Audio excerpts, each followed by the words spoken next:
And now welcome everyone to Press TV's News Review program. Situation remains tense in eastern Ukraine amid renewed fighting between government troops and pro-Russian forces. Ukraine's military says the pro-Russia forces have opened fire on more than 20 settlements, killing 2 soldiers. Explosions have also been reported north of Donetsk city. A second exploded shell has been found on Russian territory near the Ukrainian border. Leader of pro-Russia forces in eastern Ukraine has ordered full troop mobilization over fears of an offensive.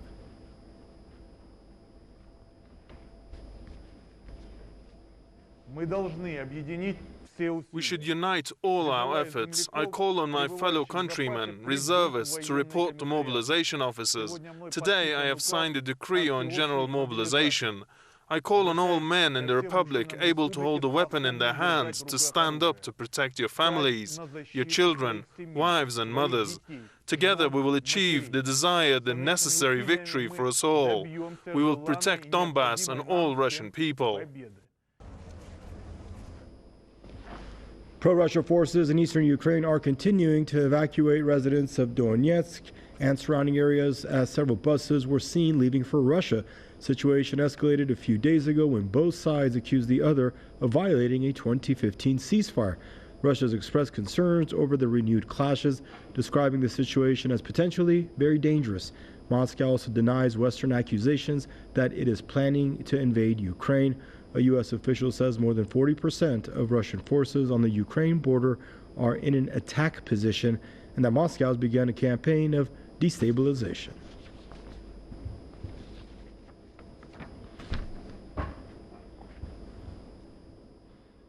And now joining us for the program is Mr. Richard Becker, anti-war activist from the Answer Coalition, joining us from San Francisco, California, and Mr. Tony Gosling, investigative journalist, joining us out of Bristol. Gentlemen, I'd like to welcome you both to the program here. I guess, Mr. Becker, we'll start with you. Hope you're safe and doing well out there in San Francisco, sir. Now, we see Volodymyr Zelensky, the Ukrainian president, saying, he's still very open to dialogue and he hopes he could speak more to the Russian leader. We've seen U.S. President Joe Biden basically saying that he hopes that more dialogue could avert the possibility of war.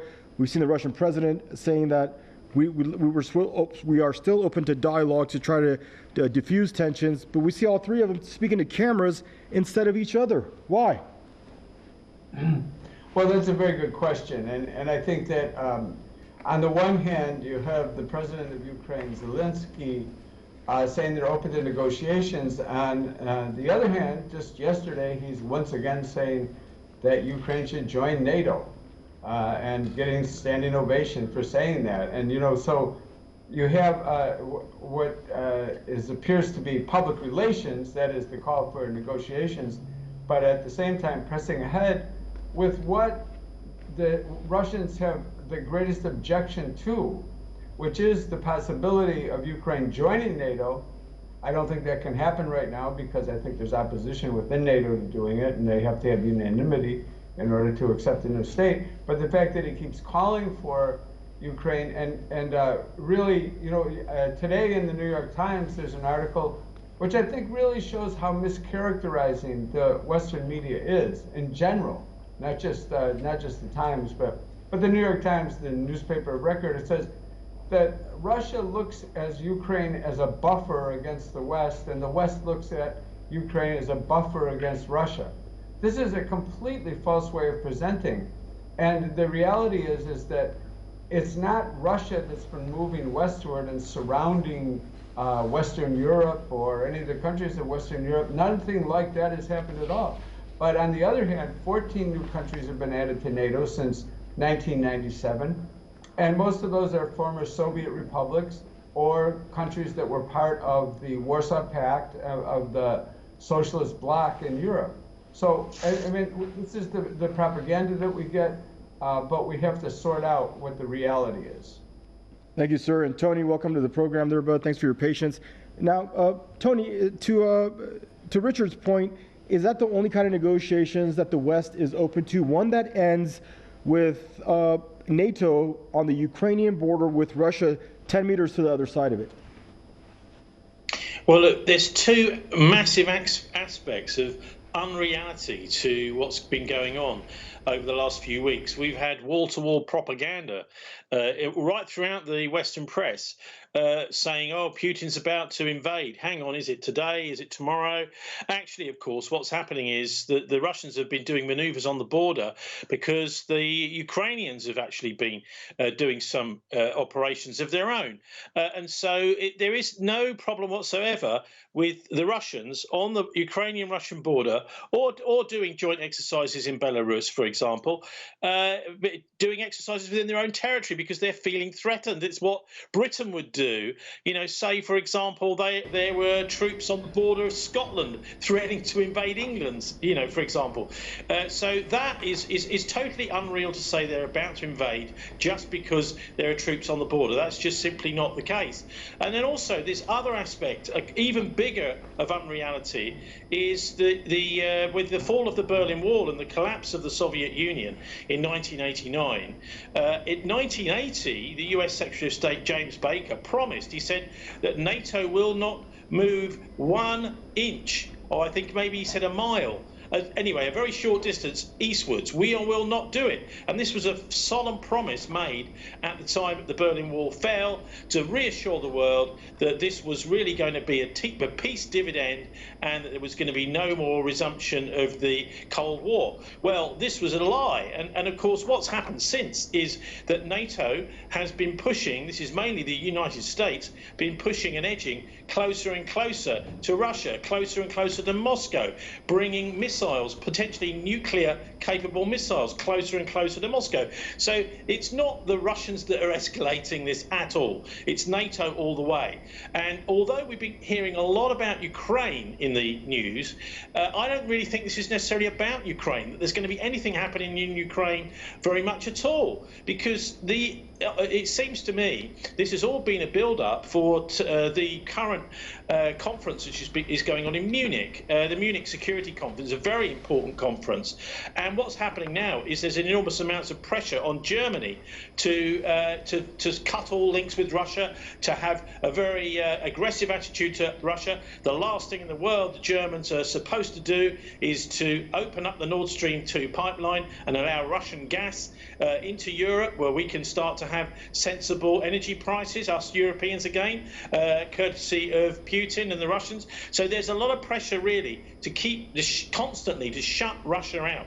And much of what's going on in Ukraine has been a strategy of tension, really, which is the same sort of thing that went on in Italy actually in the 1980s, which was to bully and maneuver the politicians through things like bomb attacks, terrorist attacks, threats, and this sort of thing, into rejecting any idea of leaning eastwards, which the Italian government was doing at the time. In fact, on the point of electing potentially from the Communist Party a Prime Minister, Aldo Moro. So, you've got a strategy of tension again. It's when the politics and the democracy starts to go in the wrong direction. That is to say, well, hang on a minute, surely we should be trading with Russia. It makes sense. The American pressure comes on.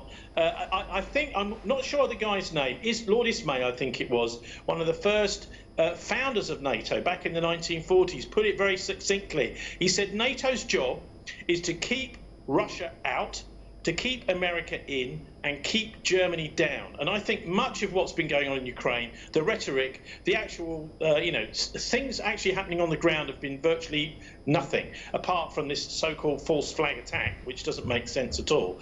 And it's really just about putting pressure on Germany to cut all ties with Russia. And because the Americans see this as a rather frightening thing, which would mean that the US loses its control over, much of Europe and over the European Union. So that's why I think. And remember, of course, that NATO is based in Brussels, in the same area as the European Union. So that is where much of the US control of Europe is coming from these days. All right, thanks, Tony. And gentlemen, if you could stand by for a second, we're going to check in with some social media reactions to this story. And now let's have a look. RTTQ says that the Biden-Johnson team will stop playing the war drums for Russia and Ukraine when enough weapons deals will be signed to compensate for the debt they took during the coronavirus pandemic. Till then, the Western big media will oblige their masters by following the dictated script. And then Nebosha Malic says nobody, and I mean nobody, has ever explained why Russia would even want to invade Ukraine. It's just assumed that it does because the U.S. says so. Ain't that strange? And then Alex Kechovich says Ukraine is a split country that lived in peace until the U.S. organized a coup in 2014. I hope Ukrainians realize U.S. warmongers are just using them to fight Russia. All U.S. warmongers care about is their pockets. And then we got a Tristan Snell saying, remember that Putin is threatening Ukraine not because he is strong, but because he is weak. His support in Russia is cracking, and he's looking for a win to shore it up. All right, so Mr. Richard Becker, I'm going to come back to you. Alex Kechovich, you said Ukraine is a split country that lived in peace until the U.S. organized coup in 2014. And I hope Ukrainians realize U.S. warmongers are just using them to fight Russia because all they care about is their pockets and not the Ukrainian people. Your thoughts on that statement there? Well, if we look at 2014, which was a very important year, there was a president who was trying to maintain a balance between Russia and the EU. The U.S. policy was to not have any of that. Neutrality has always been considered by them. If you're neutral, you're on the other side. That's the way they look at it. That's the way the policymakers have looked at it ever since World War II. So, there were demonstrations in Kyiv, in the Maidan protests, as they were called, the Color Revolution. We should remember that at that time an agreement was reached and signed, and I believe that it was the Ukrainian government and France, Poland, and other NATO countries also signed it, and it was supposed to end the crisis. The next day, the neo-Nazis, and really Nazi forces, the stormtroopers of the Right Sector and Svoboda Party attacked and drove the government out, overthrew the government, the Ukrainian government, and began to institute a new government. And a key part in what happened at that time was the role played by the United States. Victoria Nuland, John McCain. Victoria Nuland was notorious for handing out cookies at the demonstrations when what was she doing there? Assistant Secretary of State for Eurasian Affairs. And here she is on the ground. And then later, she's captured in a tape with the U.S. ambassador to Ukraine saying, how about this person? And he's saying, what about this person as the new leader? No, this is before the overthrow. No, not that one, not that one, not that one. And she said, it's got to be Yats. Someone named Yatsenyuk, who had worked with the U.S. and was a banker. And lo and behold, 2 weeks after the government is overthrown, Yats becomes the new prime minister. I mean, this was a blatant intervention that in a country which is very much divided and where the U.S. was moving to try to move Ukraine into not only the European Union, but clearly to move it into NATO, which would pose a grave threat to Russia. And it's not a matter, as one of your messages said, it's just Putin doing this for popularity reasons. No, it wouldn't matter if it was Khrushchev or Putin or Lenin was the head of the government in Russia. None of them could have accepted a hostile force on their border, and at the time a force that included in its government some of these neo-Nazis, remembering that the Soviet Union suffered 27 million killed and tens of millions more wounded, and much of its country destroyed by the Nazis. Now they're going to have a government with Nazis in it? No, that was not acceptable to large parts of the population in eastern Ukraine, and it was not acceptable to the Russian government. And I think anyone who is reasonably objective can understand that. And Tony, Richard took the words right out of my mouth because he mentioned that last tweet, and that's what I wanted Tristan Snell's tweet. Let you floor that one if you could, please. That remember that Putin is threatening Ukraine not because he is strong, because he is weak. His support is waning, and he needs a big win to stay in office. Your thoughts on that? Well, you know, sorry, but this is nonsense. Putin is not threatening Ukraine.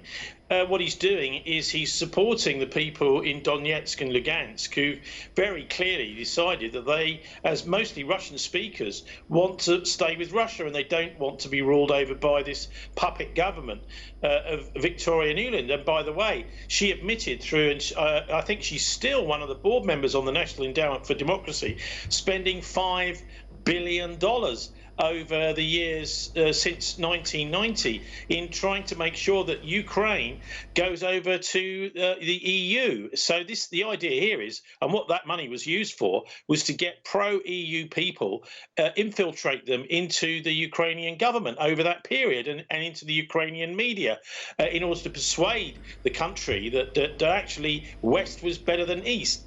You know, obviously there are people in some parts, the partitioned areas, that didn't agree with that, and so they weren't going along with that at all. But I just think what we have to be very careful in, you know, well, to look very carefully to understand that this is one enormous kind of area where the West really wants to go in. So although that your correspondent from San Francisco is absolutely right, Ukraine is not allowed under the present treaty to join NATO. Okay, so these people we're dealing with here, the Pentagon and NATO, are very good at just bending and breaking the rules. So we're looking here also potentially at them moving troops in, even though they're not actually moved in as NATO troops. They may be being moved in as US troops.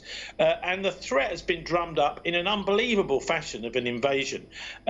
So I just don't trust the Western press on this whatsoever. But what I do see is an enormous attempt to make sure that the Germans and the Russians are split and that there's no decent diplomatic ties between them. So I think the message really to the Germans is ignore the Americans, turn your back on the Americans, and we can have peace in Europe. Because of course this is all very easy from the Pentagon to start talking about, well, let's have you know, tension right across this border. If something was to catch fire, the Americans don't have to suffer it. The Brits, you know, well, the Europeans do have to suffer that. And one of the most incredible bits of reporting I've ever seen during the week was the talk about a false flag attack by the Russians on a Ukrainian, just on the Ukrainian border, on a Ukrainian kindergarten.